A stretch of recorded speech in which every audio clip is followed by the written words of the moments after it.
जय हिंद। कैसे हैं आप सभी? आशा करता हूं सभी स्वस्थ और मज़े में होंगे। आपने अगर पिछली बार वीडियो देखी है धातु और अधातुओं वाले चैप्टर की, तो उसमें हमने केवल ये जाना था कि फिजिकल प्रॉपर्टीज़ क्या होती है मेटल और नॉन मेटल की। मतलब जो हमारे पास धातु और अधातु होती है, हिंदी में कहें तो इनकी भौतिक प्रकृति कैसी होती है, कि भौतिक रूप से हम कैसे पहचान सकते हैं कौन धातु है कौन अधातु है। तो वो तो आप आसानी से समझ चुके हों कैसे आप पहचान सकते हैं। ठीक है, अब बात आती है हमारे पास में कि इनकी केमिकल प्रॉपर्टीज़ कैसी होगी, किसके साथ ये कैसे रिएक्ट करेंगे, तो उसी को हम बोलते हैं रासायनिक गुणधर्म। तो हम यहाँ पे एक देखने वाले हैं मेटल्स, मतलब जो धातुएं होती हैं वह कैसी केमिकल प्रॉपर्टीज शो करती हैं। ठीक है, तो सबसे पहले हम यही जानेंगे केमिकल प्रॉपर्टीज़ ऑफ मेटल। तो सबसे पहले आप ये जानो केमिकल प्रॉपर्टीज़ क्या होती है। केमिकल प्रॉपर्टीज़ का मतलब होता है, केमिकल का मतलब क्या होता है, रासायनिक। ठीक है, हम वही बात कर रहे हैं, रासायनिक प्रॉपर्टीज़ का मतलब गुण। तो मतलब जो किसके गुण बोल रहे हैं, हम धातुओं के बोल रहे हैं। तो हम बोल सकते हैं कि जो धातुओं के रासायनिक गुण कैसे हैं, किस प्रकार किसी भी जैसे अदर सब्सटेंस से क्रिया कर रहे हैं तो वो कैसे क्रिया करेगी। जैसे मान के चलो हमारे पास में कोई भी यहाँ पे धातु रही, ठीक है, और यहाँ पे मान के चलो हमारे पास में क्या है, ऑक्सीजन है। मान के चलो यहाँ पे हमारे पास में एक बार में क्या है, पानी है।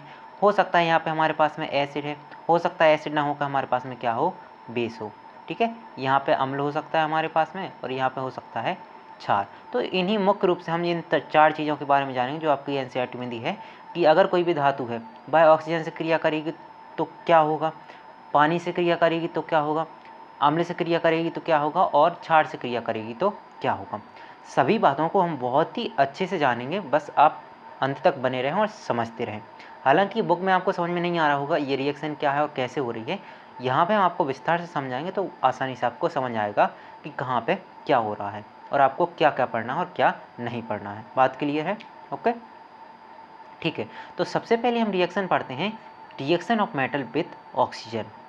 तो आप क्या बोलेंगे, जो मेटल मतलब धातुओं की ऑक्सीजन के साथ अभिक्रिया फिर क्रिया। तो आप क्या कह सकते हो, जब भी कोई हमारे पास में धातु होगी वह ऑक्सीजन से क्रिया करेगी तो क्या होगा। सीधी बात तो यही है।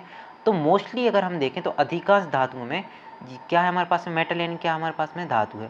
तो हम देखेंगे अधिकांश धातुएं जब ऑक्सीजन के साथ क्रिया कर रही हैं, ठीक है, तो क्या बनाती हैं, मेटल ऑक्साइड बनाती हैं। क्या बनाती है हमारे पास में, मेटल ऑक्साइड, या फिर आप बोल सकते हो धातु ऑक्साइड बोल सकते हो इसके हिंदी में। ठीक है, बात क्लियर है। तो हमेशा देखना, अधिकांश बोलना मतलब 80% के समथिंग यही होगा। क्या होगा कि अगर 80% हमारे पास कोई भी धातु है, अगर हम उसको ऑक्सीजन के साथ रिएक्ट कर रहे हैं तो वो क्या बनाएगी, धातु ऑक्साइड बनाएगी। और दूसरी और इम्पोर्टेंट बात याद रखो, जितने भी धातु ऑक्साइड होते हैं ये मोस्टली 80 और 90% ही बोले हैं यहाँ पे भी, क्योंकि कहीं कहीं कुछ अपवाद होते हैं तो वो भी हम देखेंगे। ये भी 80% या 90% हम बता सकते हैं कि मोस्टली हमारे पास जितने भी धातु ऑक्साइड होंगे वो कैसे होंगे, हमारे पास में क्षार प्रकृति के होंगे। क्षार का मतलब हम पहले पिछले चैप्टर में पढ़ चुके हैं, तो वो तो आपको समझ में आ गया होगा। ठीक है, तो हम क्या बोल रहे हैं, कोई भी हमारे पास मेटल है और वो ऑक्सीजन के साथ रिएक्ट कर रहा है तो क्या बनाएगा, मेटल ऑक्साइड बनाएगा, और वो कैसा होता है, बेसिक इन नेचर होगा, मतलब क्षारीय प्रकृति का होगा। ठीक है, इतनी बात क्लियर है। चलो हम कुछ एग्जाम्पल की मदद से समझ लेते हैं। ठीक है, अब जैसे मान के चलो सबसे आसान तरीका से हम ले लेते हैं, सबसे छोटा आप कोई मेटल ले लो। मान के चलो हम मेटल लेते हैं सबसे छोटा, अगर आपके पास में कोई भी देखते हैं हम, चलो ठीक है, सबसे ऊपर ले लो आप पोटेशियम को। पोटेशियम एक मेटल है, इन्होंने बोला पोटेशियम एक मेटल है और इसकी क्रिया करा रहा है आप किससे, ऑक्सीजन से करा रहा है, और ऑक्सीजन हमेशा 2 के फॉर्म में पाया जाता है, इसलिए हम यहाँ पे O2 लिखेंगे। ठीक है, क्योंकि ये परमाणुकता इसकी 2 होती है। बात क्लियर है। जब ये इसके साथ क्रिया कराएगा तो क्या बनाएगा, ये बनाएगा K2O, और ये क्या हमारे पास में एक मेटल ऑक्साइड बन रहा है, इसका नाम क्या होगा, पोटेशियम ऑक्साइड, और किस नेचर का होगा, बोले क्षारीय नेचर का होगा। बात क्लियर है। दूसरा उदाहरण आप लिख सकते हो, क्या लिख सकते हो आप, मैग्नीशियम ले लो और इसकी क्रिया करा दो आप किससे, ऑक्सीजन से करा दो, तो ये क्या बनाएगा, ये बनाएगा MgO, मतलब मैग्नीशियम ऑक्साइड। अब कहीं कहीं आपको ये दिक्कत आ जाती है कि यहाँ पे आपने K2 लिखा था, यहाँ पे Mg2 क्यों नहीं लिखा। तो ये इसलिए नहीं लिखते क्योंकि जो हमारे पास मैग्नीशियम है, मैग्नीशियम की बैलेंस कितनी होती है, 2 होती है, और इसकी कितनी होती है, 2 होती है। 2 से 2 कट जाता है तो हमारे पास में डायरेक्ट MgO बचता है। हालांकि बैलेंसी वाली चैप्टर को हम पिछली क्लास में कवर कर चुके हैं, आप पीछे स्क्रॉल करके देखोगे तो वीडियो मिल जाएगी, संयोजकता क्या होती है और योग को हम कैसे बनाते हैं। वहाँ पे हमने बताया था कि आप कैसे किसी भी योग को बना सकते हैं। बात क्लियर है। तो यहाँ हम केवल समझने वाले थे क्या, कि रिएक्शन क्या होगी जब मेटल ऑक्सीजन के साथ रिएक्ट करेगा। देखो ऑक्सीजन के साथ रिएक्ट जब भी आपसे बोलेंगे तो एक बात हमेशा याद रखो, जब भी कोई वस्तु ऑक्सीजन की प्रेजेंट में रिएक्ट करेगी तो मतलब क्या है, वो एक प्रकार की दहन अभिक्रिया है हमारे पास में। कौन सी अभिक्रिया है? एक प्रकार की दहन अभिक्रिया है। और हमेशा आपको पता होगा जब भी दहन अभिक्रिया होती है तो ऊष्मा निकलती है, तो हम कह सकते हैं जो मेटल ऑक्साइड बनेगा साथ ही साथ हमारे पास में क्या निकलेगी, ऊष्मा भी निकलेगी। मतलब हमारे पास में क्या है, हीट जो है, हीट भी क्या होगी, प्रोड्यूस होगी। बात क्लियर है? ओके, ये आपके पास में स्लाइड क्लियर है। इतनी स्लाइड में हमको यही बताना था कि आपने मेटल ऑक्साइड के बारे में पता चला कैसे बनता है, metal plus oxygen is equal to metal oxide. अब आपने कन्फ्यूजन हो रही होगी कि 80% ही हमने क्यों बोला, बाकी 20% का क्या होगा। परसेंट के साथ धातुओं के साथ ये हो रहा है तो 20% के साथ क्या होगा। अब देखो कुछ कुछ धातुएं ऐसी होती हैं जो रिएक्शन ही नहीं करती। जैसे हम बात करें गोल्ड की, गोल्ड क्या हमारे पास में AU होता है सिंबल, ठीक है। सिल्वर की बात करें क्या होता है, AG होता है। ये कुछ धातुएं ऐसी होती हैं जिन्हें कोई मतलब ही नहीं है, ऑक्सीजन है, पानी है, इन्हें कोई मतलब नहीं। भाई हम स्वतंत्र अवस्था में रहेंगे, तुम हमारा कुछ नहीं बिगाड़ सकते हो, हम अपने राजा हैं, हमें किसी से कोई लेन देन नहीं, तुम हमारा कुछ ख़राब नहीं कर सकते, ठीक है। तो हमारे पास जो क्या है, हमारे पास में जैसे सोना है, ठीक है, और ये क्या है, चांदी। तो आपने देखा है क्या कभी सोने चांदी को ख़राब होते हुए? नहीं देखा है। ख़राब होने का मतलब है कि उस पर मान के चलो, जैसे आपने देखा होगा कॉपर वगैरह होती, कॉपर वगैरह ख़राब हो जाती है, नो सॉरी कॉपर वगैरह नहीं, लोहा वगैरह को आपने देखा होगा। जैसे लोहा को हम बाहर छोड़ दें तो लोहा क्या हो जाता है, रस्ट लग जाती है, इस पर जंग लग जाती है, ठीक है। तो मतलब ये क्या होगा, ख़राब होगा। क्या कभी आपने देखा कि सिल्वर पर जंग लगी हो, चांदी पर जंग लगी हो, या फिर सोने पर जंग लगी हो, पता चले कि कई साल पुराना सोना था वो ख़राब हो गया, जिससे हमारे पास आयरन मतलब जो लोहा ख़राब हो जाता है? ऐसे नहीं होता। क्यों नहीं होता ये ख़राब? क्योंकि ये रिएक्शन करते ही नहीं किसी से, ठीक है। तो 10% तो ये आ गया कि कुछ ऐसे होते हैं हमारे पास में मेटल्स मतलब धातुएं ऐसी होती हैं जो रिएक्शन करती ही नहीं है। अब बचे हमारे पास में 10%, को उनको समझ लेते हैं। तो बचे हमारे पास जो 10% वो ऐसे होते हैं कि ऑक्सीजन के साथ रिएक्ट करेंगे तो कभी क्षार की तरह काम करेंगे और कभी काय की तरह करेंगे, अम्ल की तरह कार्य करेंगे। अब ये क्या होते हैं, कैसे होते हैं, इनके बारे में हम जानते हैं और कौन कौन होते हैं, ठीक है। ओके, तो यहाँ पे पहले नंबर आप देख लो कि हमने कौन कौन से एग्जाम्पल लिए हैं, उसके बाद हम अगली स्लाइड में बढ़ेंगे, ठीक है। यहाँ पे देखो सबसे पहले हमने क्या लिया है, मैग्नीशियम लिया है, और इसकी रिएक्शन किससे की, ऑक्सीजन से। आपके पास में क्या बना, मैग्नीशियम ऑक्साइड। फिर हमने लिया कॉपर, ऑक्सीजन से रिएक्शन की, क्या बना हमारे पास में, कॉपर ऑक्साइड। फिर हमने लिया है आयरन, ऑक्सीजन से रिएक्शन की, क्या बना हमारे पास में, आयरन ऑक्साइड। बात क्लियर है? अगली स्लाइड पर बढ़ते हैं और समझते हैं अगली बात को। तो यहाँ पे आपके पास में क्या लिखा है, एम्फोटेरिक ऑक्साइड। एम्फोटेरिक ऑक्साइड को अगर हम बात करें तो इन्हें बोलते हैं उभयधर्मी। क्या बोलते हैं, उभयधर्मी ऑक्साइड। अच्छा, उभयधर्मी ऑक्साइड क्या होते हैं? उभयधर्मी ऑक्साइड का मतलब होता है, केवल अगर उभयधर्मी का मतलब आप समझो तो ऑक्साइड को भी छोड़ दो। अभी हम क्या समझने वाले हैं, केवल उभयधर्मी मतलब एम्फोटेरिक के बारे में समझने वाले हैं कि उभयधर्मी होते क्या है। देखो ये बात आप पिछली चैप्टर में पढ़ चुके, जब हम एसिड बेस के बारे में पढ़ रहे थे। उभयधर्मी का मतलब होता है जो एसिड और बेस दोनों की तरह स्वभाव करे। मतलब क्या हमारे पास में उभयधर्मी का मतलब होता है ये कभी अम्ली की तरह भी स्वभाव प्रकट करता है कि हम अम्ल हैं, और कभी अगर ज़रूरत पड़ती है तो ये क्षार की तरह भी स्वभाव करता है कि क्षार है। तो मतलब उभयधर्मी ऐसा मान के चलो, इंसानों की प्रवृत्ति में एक ऐसा इंसान है जो शाकाहारी आदमियों के साथ में शाकाहारी बन जाता है और मांसाहारी के साथ में मांसाहारी हो जाता है। अगर मान के चलो ये हमारे पास एक उभयधर्मी तत्व है जिसका नामकरण हम मान दे के, एक हमारे पास में कोई इंसान है, ठीक है। अब ये एक कहीं पे शादी में गया है, ठीक है, शादी में गया है या फिर कहीं पार्टी में गया है। अब यहाँ पे कोई चिकन वाला है, चिकन लेके आ रहा है, ठीक है, मांसाहार है कि नहीं है, ठीक है। अब इसने इससे पूछा भाई चिकन लो क्या, बोलेगा हाँ ले सकते हैं, ले आओ। तो मान के चलो ये चिकन है, चिकन को हम ले लेते हैं अम्ल की भांति। तो ये किसकी तरह व्यवहार करेगा, अम्ल की भांति। हम मांसाहारी हैं, मांसाहार ले सकते हैं। मान के चलो किसी साधु संत की वहाँ पे चला गया ये, और वहाँ पे मिल रहा है फल फूल मिल रहा है, ठीक है। तो फल फूल मान के चल रहा है हम क्षार के रूप में। देखो ऐसा कुछ होता नहीं कि फल फूल क्षार होंगे, ये अम्ल होंगे, बस हम समझाने के लिए आपको बता रहे हैं कि आप इससे रिलेट करके समझ सकते हैं, ठीक है। तो ये क्षार की तरह है। इसने देखा कि फल फूल मिल रहे हैं, फ्री का है, उठा ले लो, लेकिन इनको बताना तो पड़ेगा हम शाकाहारी हैं, तो बोले हम शाकाहारी, हम खा लेते हैं फल फूल, ठीक है। शाकाहारी का मतलब होता है ये क्षार की तरह व्यवहार कर रहा है कि हम क्षार हैं। तो मतलब हमारे पास में कोई भी अगर ऐसा एलिमेंट मिल जाए जो अम्ल और क्षार की तरह दोनों की तरह काम करे तो उसे हम बोलते हैं उभयधर्मी। अब बात आती है ऑक्साइड की। ऑक्साइड लगा है मतलब जो एलिमेंट है, एलिमेंट के साथ में क्या जुड़ गया है, ऑक्सीजन जुड़ गया है। और ऑक्सीजन जुड़ने के साथ में अगर कोई तत्व ऐसा है जो कंपाउंड बना रहा है ऑक्सीजन के साथ में, कोई ऑक्साइड बना लिया इसने, और फिर भी अगर ये व्यवहार कर रहा है कि हम एसिड भी एसिड से भी रिएक्शन कर लें और बेस से भी रिएक्शन कर लें।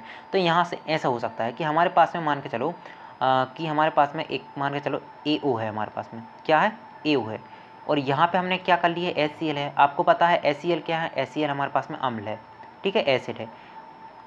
आपको पता होगा ये जब रिएक्शन करेगा तो आपके पास बनाएगा ACl बनाएगा और प्लस में बनाएगा H2। ACl मान के चलिए ये आपके पास में क्या बन रहा है, साल्ट बना रहा है, लवण बना रहा है, और ये क्या है, पानी। आपको पता है ऐसा कब होता है, ऐसा होता है जब ये अम्ल है तो ये क्या होगा, क्षार होगा। वहीं दूसरी कंडीशन में यहाँ पे AO है, यहाँ पे आ गया आपके पास में NaOH आ गया, ठीक है।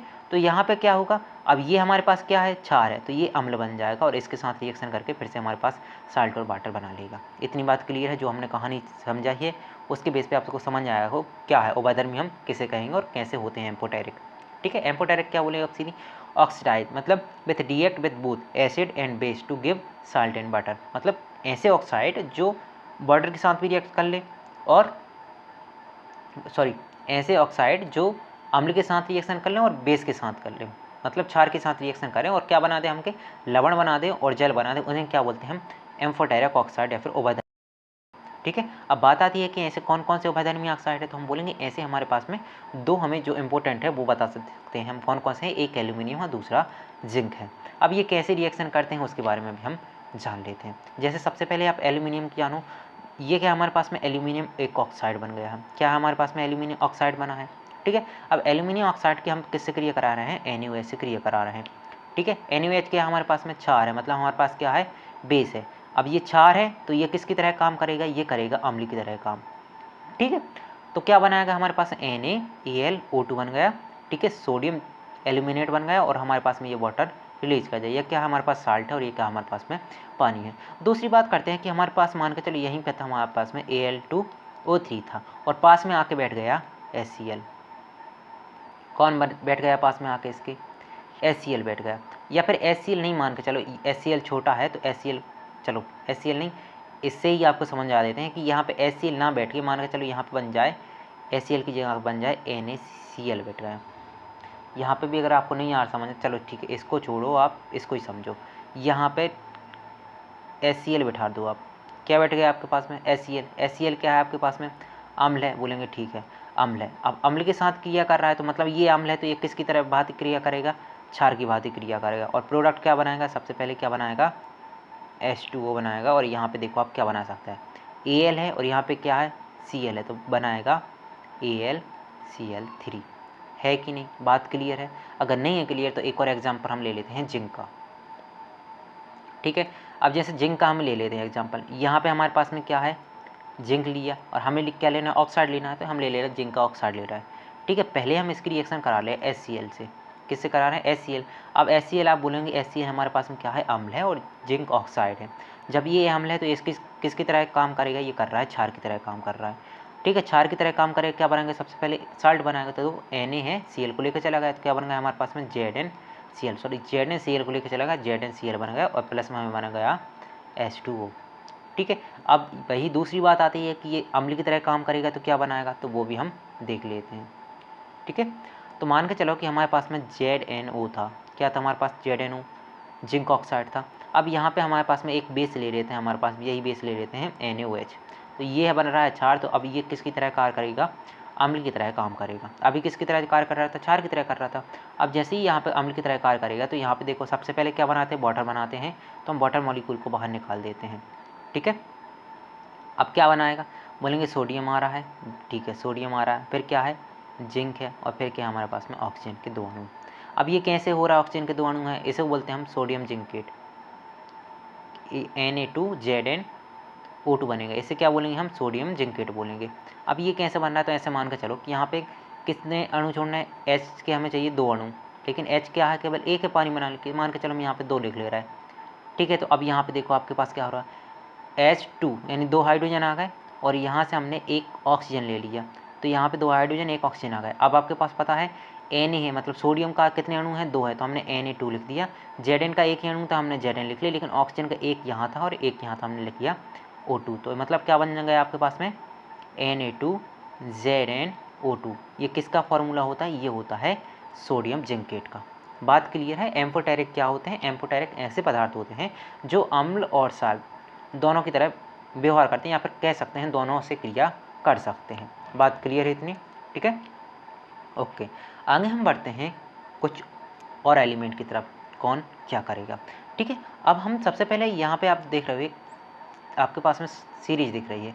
ठीक है, इसे क्या बोलते हैं हम, रिएक्टिविटी सीरीज या फिर सक्रियता श्रेणी बोलते हैं। अब सक्रियता श्रेणी का मतलब होता है, वैसे तो ये पूरे टॉपिक के बाद में दी है आपके एनसीईआरटी में, लेकिन हम पहले इसलिए पढ़ा रहे हैं क्योंकि ये बहुत ही इंपॉर्टेंट है। जब तक ये नहीं पढ़ोगे मुझे नहीं लगता कि आप आगे कुछ समझ पाओगे या फिर आपको कुछ समझ में आएगा। तो यहाँ पे आप जो सीरीज देख रहे हो इसे हम बोलते हैं रिएक्टिविटी सीरीज या फिर सक्रियता श्रेणी बोलते हैं। ठीक है, यहाँ पे कुछ एलिमेंट्स दिए हैं जो नंबर वाइज दिए हैं। जैसे आपके पास में सबसे पहले पोटेशियम है, सोडियम है, लिथियम है, कैल्शियम है, magnesium, aluminium, carbon, zinc, iron, hydrogen, copper, silver और गोल्ड है। ठीक है, अब यहाँ पे आप देख रहे हो क्या है कि जैसे ही आप ऊपर जाओगे, जैसे ऊपर से नीचे की ओर आ गए रिएक्टिविटी सीरीज में, ऊपर से नीचे की ओर आओगे तो आप देखोगे जैसे जैसे आप नीचे आओगे वैसे लेस रिएक्टिव एलिमेंट हमें मिलते जाएंगे कि वो कम अभिक्रिया कर पाएंगे, और जो सबसे ऊपर होगा वो अधिक अभिक्रिया करेगा। जैसे हमारे पास में सबसे ऊपर क्या है, पोटेशियम है, और क्या है, सोडियम है। तो ये दोनों ही तत्व ऐसे होते हैं जो बहुत ज़्यादा अभिक्रिया करने के लिए आतुर रहते हैं, बस कोई मिल जाए अभिक्रिया करने के लिए, हम तो अभिक्रिया कर ही देंगे। ठीक है, मतलब ऐसा है कि कोई मिल जाए बस मानने के लिए, कोई लड़ने के लिए मिल जाए, हम तो लड़ने के लिए तैयार ही हैं। और जैसे जैसे नीचे चाहोगे रिएक्टिविटी सीरीज कम होती जाएगी। ठीक है, रिएक्शन की दर कम होती जाएगी, ऐसे मंद पड़ जाते हैं भाई, रिएक्शन हमें करनी नहीं करनी है। और सबसे नीचे आप देखोगे आपके पास क्या मिल रहा है, सिल्वर मिल रहा है और गोल्ड मिल रहा है, मतलब चांदी और सोना। इसलिए ये सबसे रिएक्ट, भाई हमें किसी से लेना देना नहीं है, किसी से झगड़ा नहीं करना है, हमें स्वतंत्र अपनी स्थिति में रह दो, हमें किसी से कोई मतलब नहीं है, किसी से कोई रिएक्शन नहीं करना है। तो आप समझे हमने क्यों बोला था सोडियम गोल्ड और सिल्वर रिएक्शन क्यों नहीं करते, क्योंकि रिएक्टिविटी सीरीज में इनका स्थान कैसा है, सबसे नीचा है, ये कोई भी रिएक्शन किसी के साथ नहीं करते हैं। ठीक है, जबकि सबसे ऊपर कौन है, सोडियम और पोटेशियम, ये बिल्कुल खड़े ही रहते हैं, बस कोई मिल जाए मारने को, लड़ने को, हम लड़ देंगे। ठीक है, इसलिए ज़्यादातर हम देखते हैं कि आपने देखा होगा कि आपने सोडियम या पोटेशियम के बारे में अक्सर सुना होगा, सोडियम और पोटेशियम को आप पानी में डालो तो ब्लास्ट हो जाता है। ठीक, उसके बारे में हम पढ़ते हैं ब्लास्ट कैसे हो जाता है और क्या होता है, क्योंकि ये तो बस हैं ही तैयार कि बस कोई मिल तो जाए लड़ने को, पानी मिल गया तो पानी से लड़ लिया और ब्लास्ट हो गए, उसको ख़त्म करो, अपन ख़त्म हो गए, फ्री हो गए। ठीक है, इतनी बात समझ में आई होगी। तो हम क्या पढ़ने वाले हैं, मोस्ट मेटल, मतलब अधिकांश मेटल ऑक्साइड जो होते हैं इनसॉल्युबल होते हैं वाटर में। मतलब क्या क्या देख रहे हैं हम कि अधिकांश जो हमारे पास में मेटल ऑक्साइड मिलेंगे, हम देखेंगे मोस्टली 80% या फिर मान के चलो कम मान लेते हैं कि 70% हमारे पास में जो ऑक्साइड मिलेंगे वो हम देखेंगे कि पानी में डिजॉल्व नहीं हो रहे हैं। लेकिन अगर कुछ डिजॉल्व हो जाते हैं, जैसे आपने देखा होगा नीचे अगर हम बात करें, क्या आपने देखा है कि गोल्ड पानी में डिजॉल्व हो रहा है, सिल्वर पानी में डिजॉल्व हो रहा है, कॉपर को आप पानी में मिलाओ तो मिल जाएगा, नहीं मिलता है ना। ठीक है, जिंक को पानी में मिलाओ मिल जाएगा, आयरन को मिल जाएगा, नहीं मिलता है। ठीक है, बहुत कम है कि कभी मिल जाए तो। लेकिन अगर हम ऊपर की ओर बढ़ेंगे तो देखो, सोडियम को जैसे ही पानी के साथ रिएक्ट करोगे ये ब्लास्ट हो जाएगा, पोटेशियम जैसे रिएक्ट करोगे ब्लास्ट हो जाएगा। ठीक है, कैल्शियम के साथ पानी में रिएक्ट करोगे ये तैरने लगेगा उसके पास, मैग्नीशियम को पानी में करोगे ये तैरने लगेगा। ठीक है, पानी के बारे में अभी पढ़ेंगे हम, लेकिन पहले ही जान लो ऐसा हो सकता है। लिथियम को पानी में डालो तैरने लगेगा, ये सब है। तो मतलब क्या बोला, अधिकांश ऑक्साइड जो हैं इनसॉल्युबल होते हैं, मतलब घुल नहीं पाते, लेकिन कुछ ऐसे घुलते हैं कि वो ब्लास्ट ही कर जाते हैं। ठीक है, but some oxide dissolve freely in water to give alkalis, मतलब बेस प्रोड्यूस करते हैं। बेस का मतलब क्या हुआ है, OH आयन को प्रोड्यूस करते हैं घुलकर। अब जैसे हम मान के चलो कि सोडियम के बारे में जान लेते हैं पहले। जैसे हमारे पास में क्या है, ये हमारे पास में सोडियम एलिमेंट है।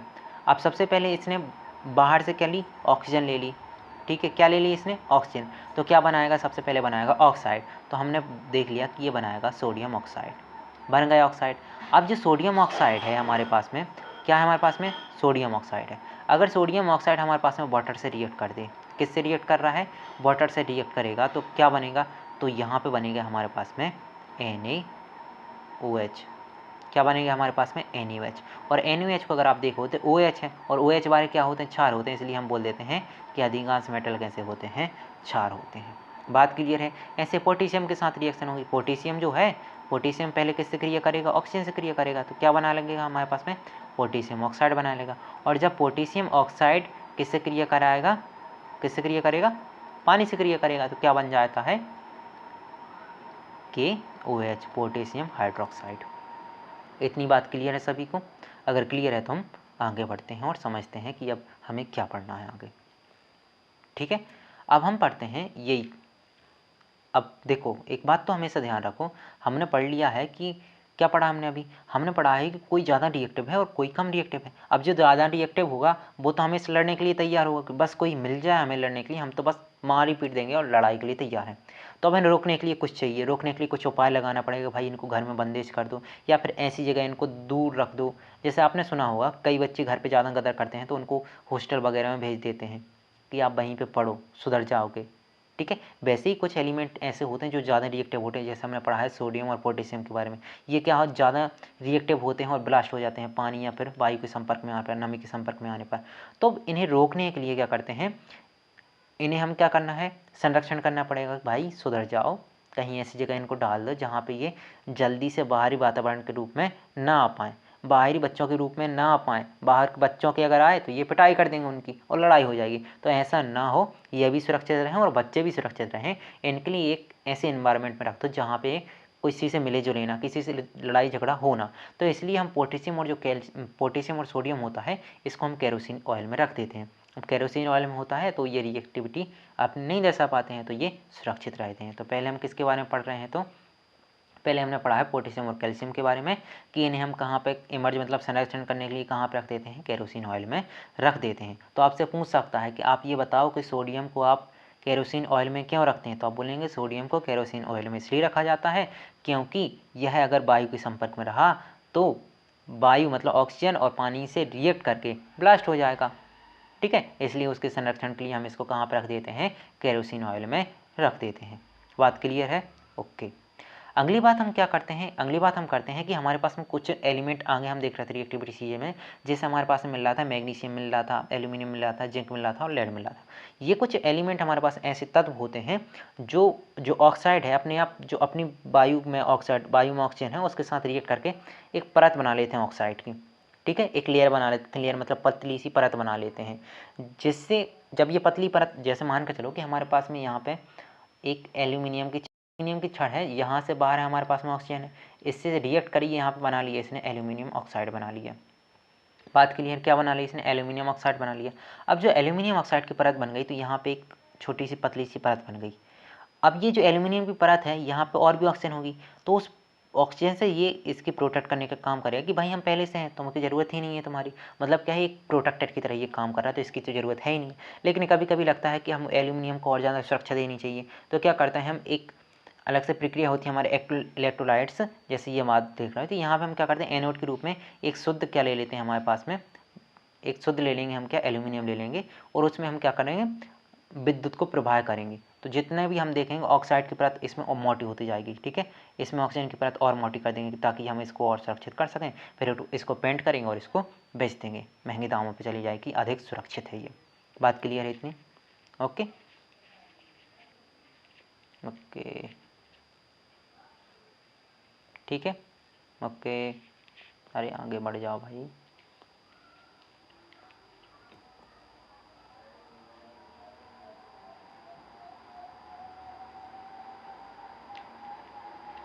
इतनी बात समझ आई होगी, अब हम देखते हैं आगे। ठीक है, तो हमने ऑक्सीजन के बारे में पूरी डिटेल से पढ़ लिया है कि मेटल ऑक्सीजन के साथ रिएक्ट करके मतलब अभिक्रिया करके क्या क्या बना सकते हैं और कैसे हम उनका संरक्षण कर सकते हैं। और इसके बाद हमने पढ़ा भी रिएक्टिविटी सीरीज में कि जो सबसे नीचे होते हैं, जैसे हमारे पास सिल्वर और गोल्ड होते हैं, कोई रिएक्शन नहीं दर्शाते हैं तो वो अपनी स्थिति में जो रहते हैं।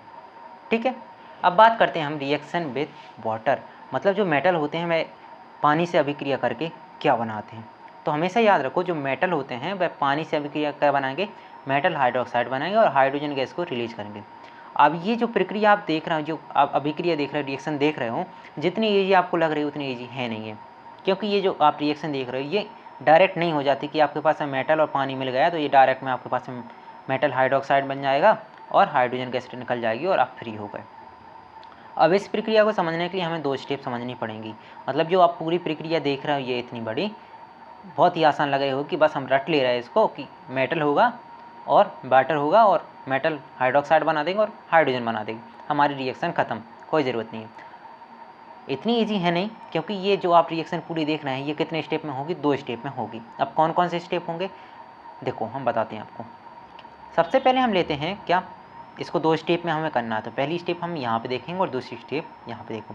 सबसे पहले हम क्या देखेंगे, हमारे पास में कोई भी मेटल होगा, क्या होगा, हमारे पास में कोई भी मेटल होगा वह सबसे पहले करेगा एक बार वाटर से क्रिया करेगा, ठीक है। तो यहाँ पे क्या बनाएगा, यहाँ पे बनाएगा वो मेटल ऑक्साइड। क्या बनाएगा, मेटल ऑक्साइड बनाएगा और यहीं पे निकाल देगा हाइड्रोजन, ठीक है।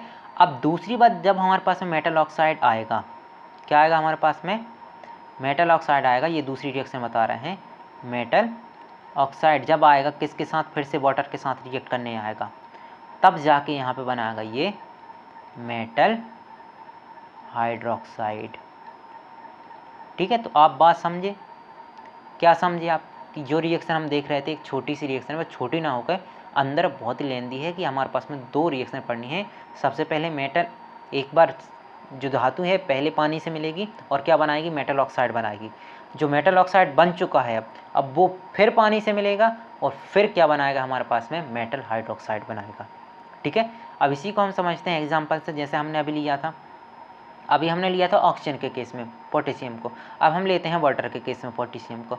जैसे हमारे पास में ये है, हमारे पास में पोटेशियम, क्या हमारे पास में एक पोटेशियम है। अभी हमने ऑक्सीजन के केस में लिया था, यहाँ ऑक्सीजन लिखा था, लेकिन अब हम ले रहे हैं किसके केस में, वाटर मतलब पानी के केस में। तो यहाँ पर हम लिख रहे हैं एक मॉलिक्यूल ले लिया हमने H2O का, ठीक है। अब अगर आप देखोगे यहाँ पे K है और यहाँ पे O है, ठीक है। तो यहाँ पे आपके पास क्या बन गया, K2O बन गया है और यहाँ पे आपके पास में हाइड्रोजन रिलीज हो गए हैं। अब K2O बनने का कारण ये है कि यहाँ पे ऑक्सीजन की वैलेंसी कितनी होती है, 2 होती है, और हाइड्रोजन क्या हो गई आपके पास में, रिलीज हो गई। अब दोबारा हमारे पास में जो यहाँ पे पोटेशियम ऑक्साइड बना, ये आएगा दोबारा से पानी से रिएक्ट करने, कि भाई पानी कहाँ पे हो, तो पानी बोलेगा यहीं पे हैं। तो यहाँ पे क्या हमारे पास में है, H2O, फिर से आ गया पानी। अब ये रिएक्शन करेगा और फिर बनाएगा हमारे पास में KOH। अब ये डायरेक्ट में बना लेगा KOH, ठीक है। कितने KOH बना रहा है ये, 2। देखो पोटेशियम कितने हैं, 2 हैं, हाइड्रोजन कितने हैं, 2 हैं, और ऑक्सीजन कितने हैं, 2 हैं। तो 2 ऊपर लिख दो, तो K 2 होगा, O 2 होगा और H 2 होगा, तो हमारे पास में पोटेशियम हाइड्रोक्साइड बन गया। बात क्लियर है इतनी। मान के चलो कि इसी रिएक्शन को हम बदल दें और आप सब बोलें कि ये तो ठीक है, आप दूसरी रिएक्शन बताओ, और कुछ हो सकता है कि, ठीक है हमने दूसरी रिएक्शन आपको बता देते हैं। चलो ठीक है, सोडियम जो है बिल्कुल सेम की सेम हो जाएगी। अगली रिएक्शन हम बता देते हैं मैग्नीशियम की, ठीक है। चलो मैग्नीशियम की देख लो, ये क्या है हमारे पास में, मैग्नीशियम है। बाद में हम देखेंगे किस वाटर के साथ कौन रिएक्ट करेगा, लेकिन अभी ये समझो कि बस रिएक्शन हो रही है, हमको रिएक्शन करना है, ठीक है। मैग्नीशियम किससे क्रिया करेगा, सबसे पहले पानी से क्रिया करेगा, और पहली स्टेप में क्या बनाएगा, बोलेंगे बनाएगा मैग्नीशियम ऑक्साइड, और हाइड्रोजन को क्या कर देगा, रिलीज कर देगा, ठीक है। अब दूसरी स्टेप में क्या आएगा, जो मैग्नीशियम हाइड्रोक्साइड बना है वो फिर से पानी से क्रिया करेगा, तो हम बोलेंगे मैग्नीशियम ऑक्साइड जो है वह फिर से पानी से क्रिया करेगा। जब ये फिर से पानी से क्रिया करेगा तो यहाँ पे क्या आ जाएगा हमारे पास में, MgOH का होल ट्वाइस। इसी को हम बोलते हैं मिल्क ऑफ मैग्नीशिया। क्या बोलते हैं इसको, मिल्क ऑफ मैग्नीशिया बोलते हैं, ओके। अब यहाँ पे आप देखो मैग्नीशियम कितना, 1 है, लेकिन हाइड्रोजन की संख्या 2 है, ऑक्सीजन की 1, यहाँ 1 रही 2, तो हमने ऑक्सीजन और हाइड्रोजन को ब्रैकेट में 2 लिख दिया कि इनकी संख्या 2 है और इसकी क्या है, 1 है।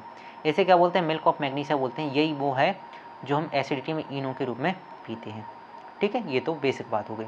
बात क्लियर है कि हम मोस्टली अगर देखेंगे यहाँ पे भी अधिकांश मेटल जो होते हैं वाटर के साथ रिएक्ट करके क्या बनाते हैं, हाइड्रोक्साइड बनाते हैं, और साथ में क्या रिलीज करते हैं, हाइड्रोजन गैस को रिलीज करते हैं। इतनी बात अगर क्लियर है तो हम आगे बढ़ते हैं और समझते हैं कि ज़रूरी नहीं है कि जो दिखता है ऊपर से वही सही जो दिखता है वो बिकता है, लेकिन केमिस्ट्री में ऐसा नहीं है, जो दिखता है वो हो सकता है और नहीं भी हो सकता है।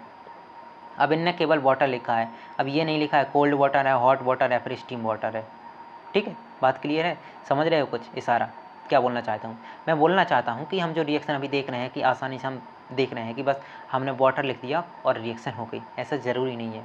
हमेशा हर एक मेटल जो है अलग अलग स्टेट में रिएक्शन करता है। जैसे हमने रिएक्टिविटी सीरीज में देखा, सबसे ऊपर पोटेशियम था, सोडियम था, कैल्शियम था, मैग्नीशियम था, एल्यूमिनियम था, जिंक था, आयरन था, लेड था, ठीक है। ये जैसे हम रिएक्टिविटी सीरीज में देखेंगे तो वैसे इनकी रिएक्टिविटी कैसे होती है, घटती जाती है, तो वैसे ये रिएक्ट भी अपने अनुसार करेंगे। जैसे हम बात करते हैं सबसे ऊपर हमारे पास में क्या था, पोटेशियम और कैल्शियम था, तो ये कहीं का भी पानी मिल जाए, चाहे वो स्टीम वाटर हो, चाहे हॉट वाटर हो या फिर कोल्ड वाटर हो, हमें मतलब नहीं है, बस कहीं का पानी मिल जाए, कोई तो लड़ने को मिल जाए, ये लड़ने को तैयार है और क्या बनाएंगे, मेटल हाइड्रोक्साइड बनाएंगे और हाइड्रोजन को रिलीज कर देंगे, ठीक है। वहीं हम नीचे नीचे आ जाएंगे तो रिएक्टिविटी सीरीज उनकी क्या करेगी, घटेगी, रिएक्शन करने की दर घटेगी। तो बोलेंगे भाई ठंडे पानी से तो काम नहीं चल रहा है, एक काम करो गर्म पानी ले आओ। मतलब क्या है कि कोई अगर लग रहा है उनको मैच्योर हो गए ये थोड़े कि यार, ऐसा मान के चलो कि हम एक एज में बांट देते हैं। जो छोटे बच्चे हैं उनको बांटते हैं हम 12 से लेके 15 तक के, ठीक है। फिर अगले बच्चों को हम बांटते हैं 18 से लेके 25 तक बांट देते हैं, और अगले को हम बांट देते हैं 30 से लेके लास्ट आयु तक, ठीक है। तो हम बोला सबसे आयु जो है 12 से लेके 18 तक के बच्चे जो होंगे वो ज़्यादा रिएक्ट, बस कोई मिल जाए, हमें तो लड़ना है। फिर आगे जो आएंगे मैच्योर होंगे, भाई बच्चों से नहीं लड़ते हम, बड़े लेके आओ, ठीक है। फिर आगे आएंगे वो बोलेंगे भाई लड़ने में कुछ नहीं रखा, शांत रहो, सब मिलकर जुल कर रहो। तो वैसे ही यहाँ पे हम देखेंगे, जो हम कहने का मतलब था, जो बच्चे हैं मतलब वो क्या सबसे ऊपर रिएक्टिव है, कोई भी आ जाए लड़ने को तैयार है, मतलब अगर ठंडा पानी भी आ रहा है तो ये लड़ सकते हैं। फिर आगे हम देखेंगे कि ये केवल गर्म पानी से लड़ेंगे, मतलब गर्म पानी से रिएक्शन करेंगे। और फिर हम आगे देखेंगे तो ये बोलेंगे हमें गर्म पानी नहीं चाहिए, तुम तो भाप लेके आओ जो सबसे ज़्यादा ताकतवर है, ठीक है। अब फिर आगे बढ़ेंगे तो बोलेंगे भाई किसी से लड़ने से कोई फ़ायदा नहीं है, बस शांति से रखो, ठीक है। अब समझते हैं कौन कैसे रिएक्शन करता है, ठीक है। ये तो हमारे पास में था, हमने एग्जाम्पल आपको बता दिया, तो ज़रूरी नहीं, अगर फिर भी है तो आप इसका स्क्रीनशॉट ले सकते हो, ओके, ठीक है। तो यहाँ पे देखो सबसे पहले हम देखते हैं calcium react slowly with water. अभी हम जैसे देख रहे थे कि सोडियम और पोटेशियम जो है वाटर के साथ कैसे कर रहा है, रिएक्शन जल्दी कर रहे थे, जैसे ही कोई आ रहा है और मारने को तैयार, रिएक्शन करने को तैयार थे। लेकिन जो कैल्शियम होता है, कैल्शियम रिएक्शन करता है लेकिन थोड़ी देर से करता है, धीरे धीरे करता है, ठीक है। इसकी हम रिएक्शन देख लेते हैं। क्या है हमारे पास में, जैसे कैल्शियम है, ठीक है। तो कैल्शियम सबसे पहले वाटर के साथ मिलेगा और क्या बनाया हमारे पास में, कैल्शियम ऑक्साइड बनाया, तो हमने बनाया कैल्शियम ऑक्साइड बनाया और ऐसे हाइड्रोजन को रिलीज कर दिया, ठीक है। अब हमने बोला कैल्शियम फिर से आएगा ऑक्साइड को लेके, अब फिर से ये क्या करेगा, वाटर के साथ मिलेगा और फिर क्या बनाएगा, फिर बनाएगा ये कैल्शियम हाइड्रोक्साइड बनाएगा। बात क्लियर है, ये कैल्शियम क्रिया है लेकिन कैसी हो रही है, थोड़ी मंद गति से हो रही। और यहाँ पे दो बातों का ध्यान रखो, जब हमने पोटेशियम और सोडियम की बात करेंगे तो ये यहाँ पे हाइड्रोजन जो गैस निकालेंगे वो प्रज्वलित होकर निकलेगी, मतलब जल के निकलेगी। तो यहाँ पे जो हाइड्रोजन गैस निकलेगी साथ में, तो ये प्रज्वलित नहीं होगी, जलेगी कम लेकिन निकलेगी ज़रूर, ठीक है। बात क्लियर है, हमने कैल्शियम के बारे में पढ़ लिया है, क्या रिएक्शन होगी, कैसे हो रही है, ठीक है। अब इसके बाद हम आते हैं मैग्नीशियम पर। तो मैग्नीशियम की बात करें तो ये बोलता है कि हमें कोल्ड वाटर से मन नहीं लगता, मतलब छोटे बच्चों से लड़ने का मन नहीं है, एक काम करो हॉट वाटर लेके आओ, हॉट वाटर से रिएक्शन कर सकते हैं, कोल्ड वाटर से नहीं करेंगे।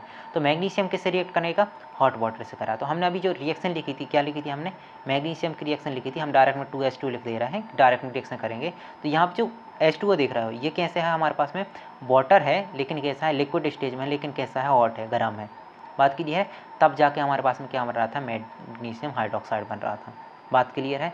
और यहाँ पे भी आप देखोगे तो यहाँ पे ये भी हाइड्रोजन को छोड़ेगा, और जो हाइड्रोजन है, हाइड्रोजन किसको पकड़ लेगा, मैग्नीशियम को पकड़ लेगा।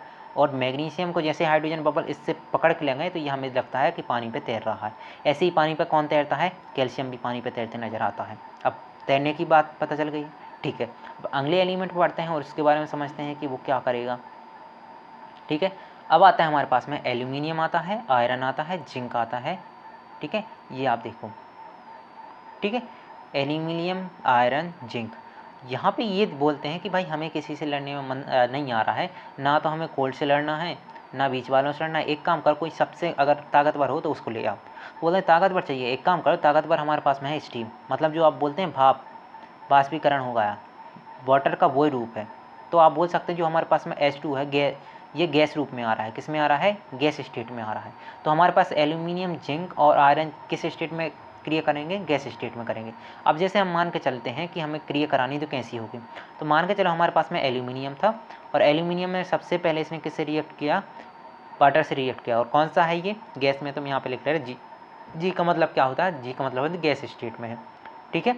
अब यहाँ पे जब जी से रिएक्ट करेगा तो क्या बनाएगा, बोलेंगे बनाएगा एल्यूमिनियम ऑक्साइड, यहाँ पे हाइड्रोजन को करेगा ये रिलीज। अब आपको पता होगा हम कैसे बनाते हैं, इसका बैलेंस होती 2 तो यहाँ लिखो, इसकी बैलेंस होती 3 तो यहाँ पे लिखो। क्या बन गया हमारे पास में, एल्यूमिनियम ऑक्साइड बन गया। अब एल्यूमिनियम ऑक्साइड जो है फिर से हमारे पास किससे आएगा, वाटर के साथ में आएगा। तो बोलेंगे यहाँ पे आया हमारे पास में एल्यूमिनियम ऑक्साइड, फिर से किसके साथ मिलेगा, वाटर के साथ मिलेगा, ठीक है। तो अब क्या रिएक्शन बनाएगा, क्या हम इसको बना दें एल्यूमिनियम हाइड्रोक्साइड, तो क्या अच्छा लगेगा, बिल्कुल ऐसा अच्छा नहीं लगेगा, अच्छा लगने की तो बात ही नहीं आती है। एक तो पहली बात याद रखो आप, ये रिएक्शन हो ही नहीं सकती, बस हम आपको घुमाने के लिए आगे बता रहे थे, हालांकि ये रिएक्शन हो ही नहीं सकती। पहली बात तो याद रखो, ना तो ये कोल्ड वाटर से क्रिया कर रहा हो, ना ही हॉट वाटर से क्रिया कर रहा है, ये कर रहा है स्टीम से क्रिया। और स्टीम लाओगे कितने, इक्का दुक्का होंगे, इसको पहले ही हरा चुका है वो, बोला भाई हरा चुके, अब नहीं है, मतलब हमसे नहीं करना हमें दोबारा से क्रिया उससे, वो बहुत कमज़ोर है।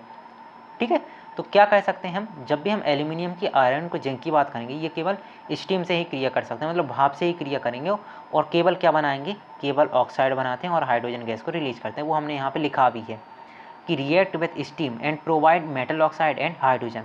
ठीक है, क्या करेंगे, केवल मेटल ऑक्साइड और हाइड्रोजन ही प्रोड्यूस करेंगे, मेटल हाइड्रोक्साइड ये प्रोड्यूस नहीं कर सकते। तो आपसे पूछ सकता है कि ऐसे कौन से तत्व हैं जो मेटल हाइड्रोक्साइड को उत्पन्न नहीं कर सकते, प्रोड्यूस नहीं कर सकते, बोलेंगे एल्यूमिनियम है, जिंक है और आयरन है। ठीक है, बात क्लियर है। अब आयरन के लिए और है, तो आयरन के लिए और देख लो, जैसे हमारे पास में आयरन था, आयरन ने किससे क्रिया की, वाटर से क्रिया की, तो क्या बनाएगा हमारे पास में Fe3O4 बनाएगा, और यहाँ पे हाइड्रोजन को यह क्या करेगा, रिलीज करेगा, ये बन गई हमारे पास में आयरन की क्रिया होगी। बात क्लियर है इतनी, ठीक है, ओके। तो यहाँ पे बस बात यहाँ पे ध्यान रखो कि इसकी ये मत बना देना, सोचो जैसे हम बनाते हैं इसकी भी बना दो, ये बनाओगे तो मतलब काटे जाओगे। ओके ओके, ठीक है। तो फिर लास्ट पॉइंट और समझते हैं, क्या समझते हैं कि do not react lead copper silver और गोल्ड। जैसे हमारे पास में लेड है, कॉपर है, सिल्वर है और गोल्ड है, ये पानी के साथ कोई भी रिएक्शन शो नहीं करते हैं कि ये पानी के साथ रिएक्शन करते हैं। अगर ऐसा होता, जो हम कभी कभी कॉपर के बर्तन में पानी पीते हैं, तो हम कॉपर को नहीं पी जाते क्या, घुल ही जाता वो। ठीक है, शीशा में चेहरा देखते हो, पानी लगता है, वो घुल जाता, ऐसा होता तो, हालांकि ऐसा नहीं होता, तो ये सुरक्षित रहते हैं। बात क्लियर है इतनी, ओके, ठीक है। अब हम बात करते हैं reaction of metal with acid, मतलब जो हमारे पास में धातुएं होती हैं उनकी अम्ल के साथ क्रिया होगी तो क्या होगा। ठीक है, तो ध्यान रखो, जब भी मेटल जो होती है डाइल्यूट एसिड मतलब होता है तनु अम्ल के साथ क्रिया करेगी, तो सबसे पहले लवण बनाएगी वो। ठीक है, और लवण के बाद क्या बनाएगी, हाइड्रोजन गैस को बाहर निकालेगी। अब कुछ हमारे पास में है, इनको हमको करके देखना है, तो हम करके आपको दिखाएंगे और आप भी घर पे जाके प्रैक्टिस करोगे। जैसे हमारे पास डाइल्यूट HCl है, मतलब तनु हमारे पास में हाइड्रोक्लोरिक अम्ल है, तो यहाँ पर रिएक्शन बताइए कि आप सबसे पहले मैग्नीशियम से करो, एल्यूमिनियम से करो, जिंक से करो और आयरन से करो। ठीक है, हम एक एक करके आपको सबकी बताते हैं। सबसे पहले हम करते हैं मैग्नीशियम से। मैग्नीशियम के हमारे पास एक मेटल हो गया, अब किससे रिएक्ट कर रहा है, HCl से रिएक्ट कर रहा है। जब ये HCl से रिएक्ट करेगा तो आप बोलेंगे मैग्नीशियम क्लोरीन के साथ चला गया। ठीक है, मतलब मैग्नीशियम MgCl2 बनेगा, और यहाँ पे हाइड्रोजन क्या हो गई हमारे पास में, रिलीज हो गई। दूसरी बात हम ले लेते हैं एल्यूमिनियम की। एल्यूमिनियम किससे क्रिया कर रहा है, HCl से कर रहा है, तो यहाँ पे आप देखो क्या बन जाएगा आपके पास में, एल्यूमिनियम क्लोराइड प्लस H2 क्या होगा हमारे पास में बाहर। ठीक है, तीसरी आपसे करना है जिंक से, तो बोलो zinc plus HCl is equal to क्या बनेगा, जिंक क्लोराइड बनेगा, और यहाँ पे हाइड्रोजन हमारे पास में क्या निकल जाएगा बाहर। फिर आता है हमारे पास में आयरन, आयरन प्लस HCl। ठीक है, ये आपके पास में होमवर्क है, क्या बनेगा आपको बताना है। ठीक है, ऑप्शन में आपको हम दे रहे हैं FeCl2, FeCl3, FeCl5। बताओ क्या तीनों बनेंगे या फिर तीन में से कोई एक बनेगा, ये आपको बताना है कमेंट में, तो जल्दी से आप बताइए। ठीक है, आगे कुछ की पॉइंट के बारे में हम जान लेते हैं। क्या है की पॉइंट, की पॉइंट आपके पास में है, एक आपके पास अम्ल पाया जाता है HNO3, इसके क्या बोलते हैं हम, नाइट्रिक अम्ल बोलते हैं। ये बड़ा साना अम्ल है, बोलता है कि अच्छा तुम अम्ल के साथ क्रिया करके हाइड्रोजन को बाहर निकाल देते हो, हमसे मिलो, हम है क्या, ऑक्सीडाइजिंग एजेंट हैं हम, पता है तुमको। ऑक्सीडाइजिंग एजेंट का मतलब क्या होता है, ऑक्सीडाइजिंग एजेंट का मतलब होता है हम किसी को भी ऑक्सीजन दे सकते हैं, और तुम हाइड्रोजन को अकेले बाहर निकाले ना, हम नहीं निकल देंगे। ठीक है, तो मतलब क्या, कोई भी मेटल ऐसा नहीं होता है, मेटल मतलब अधिकांश मेटल जो ऐसे होते हैं HNO3 के सामने घुटने टेक देते हैं और हाइड्रोजन को रिलीज कर ही नहीं पाते। क्यों नहीं कर पाते, क्योंकि जैसे हमारे पास में लेते हैं, हमारे पास में मेटल कहीं का ले लेते हैं, हम जिंक ले लेते हैं, जिंक की क्रिया हम कराते हैं HNO3 से। ठीक है, अब नॉर्मली क्या निकलना चाहिए, हाइड्रोजन बाहर निकलना चाहिए। ठीक है, निकलना चाहिए कि नहीं निकलना चाहिए, लेकिन हाइड्रोजन को बाहर न निकाल के ये क्या करता है, ऑक्सीजन इसको दे देता है, तो Zn अलग हो जाएगा, फिर ये NO बन जाएगा, और क्या बन जाएगा यहाँ पे, सॉरी H2O बाहर निकल जाए। मतलब सीधी बात हम ये कह सकते हैं कि जो HNO3 है, नाइट्रिक अम्ल है, ये बोलता है कि हाइड्रोजन को अकेले नहीं जाने देंगे, हम ऑक्सीजन दे सकते हैं, ऑक्सीडाइजिंग एजेंट है, हम ऑक्सीजन दे के हम उसको पानी के रूप में कन्वर्ट करेंगे और बाहर निकाल देंगे। ठीक है, ये काम करता है। लेकिन बोलते अच्छा तुम सारणा हो तो सवा सारणा हम हैं। कौन है सवा सारणा? तो यहाँ पे सवा सारणा बन के आते हैं हमारे पास में 2 एलिमेंट। कौन कौन से आते हैं? एक आता है मैग्नीशियम, एक आता है मैग्नीज। कौन कौन सा आता है? मैग्नीशियम आता है और दूसरा आता है मैग्नीज। अच्छा, बोलता है कि तुम ऐसा कर रहा है कि हमारे दोस्तों, यारों को, रिश्तेदारों को हाइड्रोजन नहीं निकाल दे रहा है, हमसे प्याला बड़ा है तुम्हारा। ठीक है, मतलब क्या समझ सकते हो यहाँ पे? इस बात से आप ये समझ सकते हो कि हमारे पास में जो मैग्नीशियम और मैग्नीज है, ये दोनों इतने रिएक्टिव हैं कि जो ऑक्सीडाइजिंग एजेंट है हमारे पास HNO3 नाइट्रिक अम्ल है, उससे भी ये हाइड्रोजन निकाल देते हैं। ठीक है, मतलब क्या, उससे भी हाइड्रोजन को ये रिलीज करवा देते हैं। बोले दूसरों को तुम पानी दो, लेकिन हमको हाइड्रोजन चाहिए, निकालना है तो निकालना पड़ेगा। ठीक है, तो HNO3 से हाइड्रोजन कौन ही निकाल सकता है? केवल मैग्नीशियम और मैग्नीज। बाकी के साथ में ये वाटर को रिलीज करेगा। ओके, अब अगली बात आती है copper does not react with chloride. ये क्या लिखती है? क्लोराइड। ओके, क्लोराइड नहीं है, ये आप क्लोराइड काट देना। हम क्या लिख रहे हैं? Copper does not react with acid बोल सकते हो आप। कॉपर इस एसिड के साथ रिएक्ट नहीं करता है। बात क्लियर है? ओके, ठीक है। अगली तरफ बढ़ते हैं। हमारे पास में लास्ट टॉपिक है आज की क्लास का, और जो हम प्रॉपर्टीज देख रहे थे मेटल्स की, उसका भी लास्ट ही टॉपिक है। आगे हम पढ़ेंगे, देखते हैं अगर होगा एक आध दो तो, बाकी ये इसका लास्ट है। यहाँ पे हम पढ़ते हैं डिस्प्लेसमेंट रिएक्शन। इसको हमने फर्स्ट चैप्टर में पढ़ा था, डिस्प्लेसमेंट रिएक्शन, और वहाँ पे भी हमने अच्छे से समझाया था। डिस्प्लेसमेंट का मतलब क्या होता है? डिस्प्लेसमेंट का मतलब होता है ए जो है, एक अगर कोई हमारे पास मेटल अधिक रिएक्टिव है तो कम रिएक्टिव वाले इस चीज़ वो छीन लेता है, डिस्प्लेस कर देता है उसको। ठीक है, जैसे हमारे पास में यहाँ पे ए है और यहाँ पे सी है, ये क्या है? अधिक रिएक्टिव है हमारे पास में। जैसे हमारे पास में जो ए है और यहाँ ए बी है, यहाँ पे सी डी है, तो हमने बोला ये डी से इसने ए ने सी को छुड़ा लिया है, तो इसके पास में बी आ गया। अब जैसे हमने एक छोटी सी रिएक्शन पढ़ी थी, क्या पढ़ी थी हमने? यहाँ पे हमारे पास में CuSO4 था और प्लेस में हमारे पास में आयरन था। ठीक है, तो हमने देखा था कि जो आयरन है रिएक्टिविटी सीरीज में सबसे ऊपर आ रहा था, कॉपर से ऊपर आ रहा था कि नहीं आ रहा था? मतलब कॉपर से अधिक रिएक्टिव होगा, अधिक क्रियाशील होगा, तो ये क्या करता है? कॉपर को रिप्लेस कर देता है और कॉपर की जगह पर खुद बैठ जाता है और किससे दोस्ती कर लेता है? SO4 से कर लेता है, और कॉपर को कहाँ की रास्ते दिखा देता है? बाहर के रास्ते दिखा देता है। इसको हम बोलते हैं डिस्प्लेसमेंट रिएक्शन। ये कौन शो करता है? तो ये भी मेटल ही शो करते हैं, इसलिए हमने उसकी प्रॉपर्टी में रख दिया है इसको। ठीक है, बात क्लियर है इतनी? तो आज की क्लास में हमें इतना ही पढ़ना था। आशा करता हूँ सभी को बहुत ही अच्छे से समझ आई होगी चीज़ें। अगर नहीं आई हैं तो आप कमेंट में ज़रूर बताइए। हो सकता है कि आपके डाउट को पढ़ के हम फिर से नई विधि से समझाने की कोशिश करेंगे, नए मेथड समझाने की कोशिश करेंगे, तो आपको समझ आएगा। ठीक है, तब तक के लिए जय हिंद। मिलेंगे फिर किसी नए टॉपिक के साथ। जय हिंद, गुड बाय।